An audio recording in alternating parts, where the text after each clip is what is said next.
বাংলাদেশের চলচ্চিত্র জগতের সবচেয়ে আলোচিত ও সমালোচিত নায়িকা পরীমণি সিনেমা দিয়ে আলোচনায় থাকতে না পারলেও যিনি সব সময় ব্যক্তিগত জীবন নিয়ে আলোচনায় থাকেন।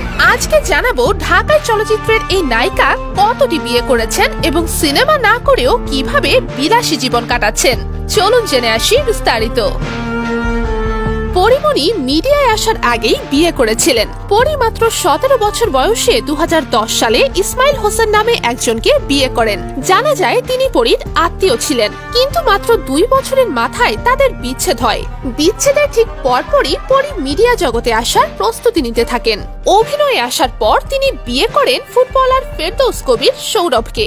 এই দাম্পত্য জীবন আগের তুলনায় দীর্ঘস্থায়ী ছিল, কিন্তু সৌরভের সাথে বিবাহিত থাকা অবস্থায়ও পরীমণি একাধিক সম্পর্কে জড়িয়ে পড়েন বলে গুঞ্জন শোনা যায়।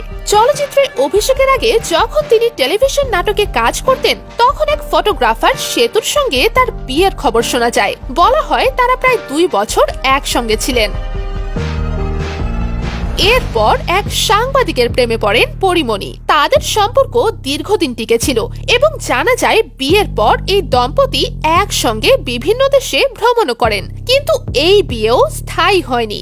বছর ঘুরতে না ঘুরতেই তাদের বিচ্ছেদ ঘটে।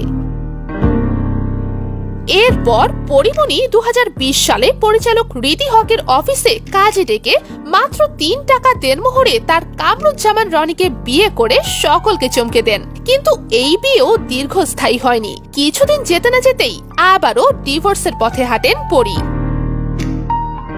এরপর এক পুলিশ অফিসারের সাথে ঘনিষ্ঠ হতে দেখা যায় পরীকে। সেই পুলিশ অফিসার বিবাহিত থাকা সত্ত্বেও পরীর সাথে ঘনিষ্ঠ হয়েছিলেন।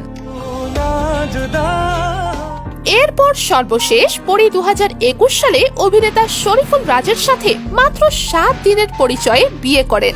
এই দাম্পত্য থেকে তাদের একটি সন্তানও জন্ম নেয়।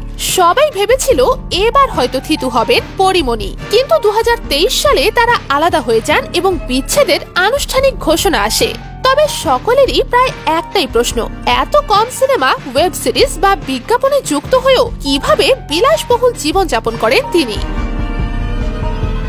গুঞ্জন আছে সিনেমার পাশাপাশি বিভিন্ন মানুষের সঙ্গে সখ্যতার কারণে অনেক টাকা পয়সার মালিক তিনি, আর এজন্যই সিনেমায় কাজ না থাকলেও চিন্তা করতে হয় না পরীমণিকে। ব্যক্তিগত জীবনে এতগুলো বিয়ে আর বিচ্ছেদ হলেও আর কখনো বিয়ে করবেন কিনা সে বিষয়ে জানা যায়নি। তবে মাঝে মধ্যেই গুঞ্জন শোনা যাচ্ছে নতুন করে প্রেমে পড়েছেন পরীমণি। তো ভিউয়ার্স, পরীকে নিয়ে আপনার মতামত কি জানাতে পারেন আমাদের কমেন্ট বক্সে।